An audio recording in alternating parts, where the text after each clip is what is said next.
Okay, great. So, Governor, Nassau County Executive Bruce Blakeman is directly challenging your authority as governor by issuing an order that local school districts can do whatever they want regarding masks, and they don't have to obey your mandate. He's also issued an order that Nassau will not obey your mandate for mask or vaccine requirements in indoor public places. What do you plan to do about this public and blatant challenge to your authority as governor? And secondly, do you think it was a mistake to announce on Friday, December 10th, the indoor mandate, and then the following Monday announce that you won't compel counties to enforce it? Are people now looking at you as a pushover, or as some of your opponents contend that you have created chaos and confusion? Thank you. I love those kind of questions. No, I don't think anyone could ever accuse me of being a pushover. They know me, and those who underestimate me do so at their own peril, including the county executive of Nassau County. I have the law of the state of New York behind me, and I will always exercise my authority and obligation to protect the health of the people of this state. That is what allowed us to follow Public Health Law number 206, granting the authority for us to require masking in schools. That law stands. That law supersedes anything a jurisdiction such as a county, which is a creature of the state. Municipalities are creatures of the state. They have to follow state law. In addition, the schools are also regulated by another entity known as State Education Department, who came out very strongly and said that they want this mandate to stand, that counties are required to enforce the masking instructions. And they also have an additional point of leverage, and that they fund all the school districts. Therefore, I feel very confident that our requirements will stand. I know that the School Board Association across the state stands with us, teachers stand with us, parents stand with us, and those who choose to defy that will understand that there are consequences and fines and cessations of funding, which I don't think the school districts will want to deal with in the first place.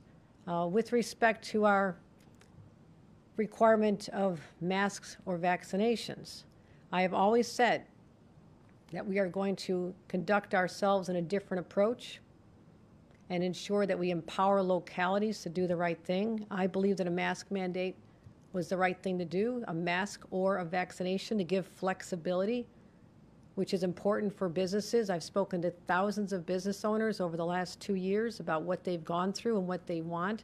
They want people to be safe. They want their employees protected. They want to have the right to be able to institute that and have the state behind them, which is what we did, to make sure that they don't lose any employees or customers because of coming into an environment where people are not masked. So we feel we did the right, I know we did the right thing. We did the right thing with having that mandate.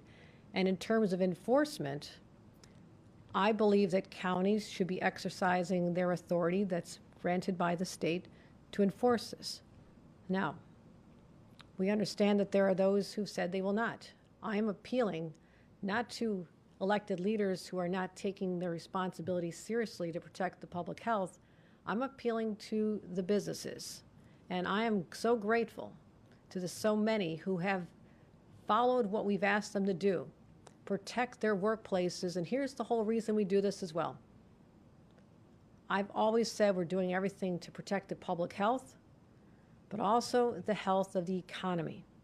And to the extent that we can avoid ever having to go back to those dark days when businesses were literally shuttered, destroying the livelihoods and the dreams of thousands of people because we were in the throes of a pandemic without resources, without enough masks to go around, without vaccinations, a very different time.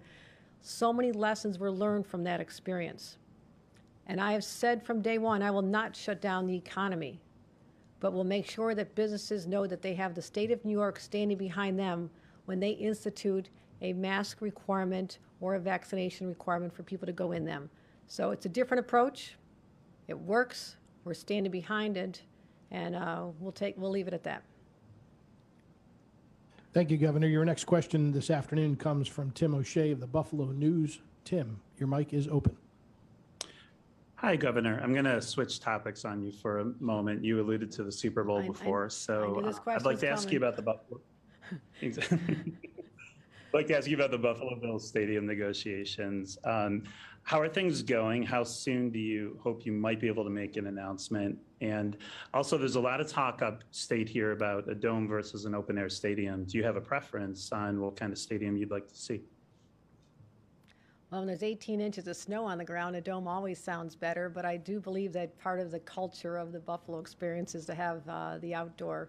And this is a conversation we had with the owners, the Pagulas organization early on, to talk about when we conducted a study of options that we would put forth different locations, study dome versus not domed, and presented that to them and talked to them collaboratively about what the best approach would be.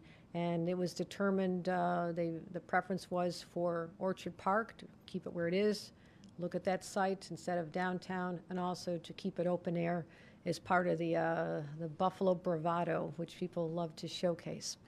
In terms of negotiations, conversations have been ongoing literally for months, very positive, and there is not a date certain other than the next few months where it has to be completed, but I like to get this done, wrapped up sooner than later, but that doesn't mean that we don't want to make sure that it's done in the smartest and the best way, so we'll devote the time necessary to achieve that.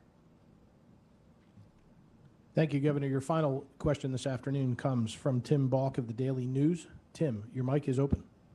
Hi, Governor. Can you hear me? Yes, I can, Tim. A question for you, or possibly Dr. Bassett, which is obviously you can't predict the future, and there have been inconsistent data points globally. But do you guys have any sense or any projections of how long, if we're peaking right now, how long we're going to peak, or any expectations of that? Let me dust off my crystal ball here, because that's about all we've got, Tim. I wish I had more to go on than that, but Dr. Bassett, how's your crystal ball looking these days? Well, I keep thinking of that famous saying that it's hard to make predictions, especially about the future. But we know that this is a much milder variant than the others. That's what you've been hearing in the numbers all day during this press conference. And elsewhere, they've gone up quickly and come down. We need a couple more days to be able to tell that it has peaked. Of course, that's what everyone is hoping for. It will end. That much I'm prepared to make an assured statement about. And I think that we can expect a difficult January, but that things should be much better by February. But as ever, we just have to keep tracking the data day by day. Thank you, Dr. Bassett. And again, to Juliet, Mac, and Zach, thank you for having the fortitude to bundle up and come out here in a sun. To those of you in the rest of the state, it's actually sunny and nice here. Yeah, Mother Nature heard that someone from Buffalo was in charge, so she just kind of stood down this time. I don't say that with arrogance because I know there's another one coming. But I want to thank everybody, and especially my team here. Extraordinary leadership at a time when we need to be surrounded by the smartest people, the most people know how to operationalize. I have a lot of ideas, but this is the team that actually executes. And so I'm really proud of them, and I want to thank everyone who helped on the state address. Scores of people who put their heart and soul in a lot of long nights. We did something in a very compacted time frame. Next year, we're going to start working on it in May, so we don't have those long nights throughout the month of December. But again, I have an amazing team, and I want to thank all of them for being the true definition of public servants. Thank you.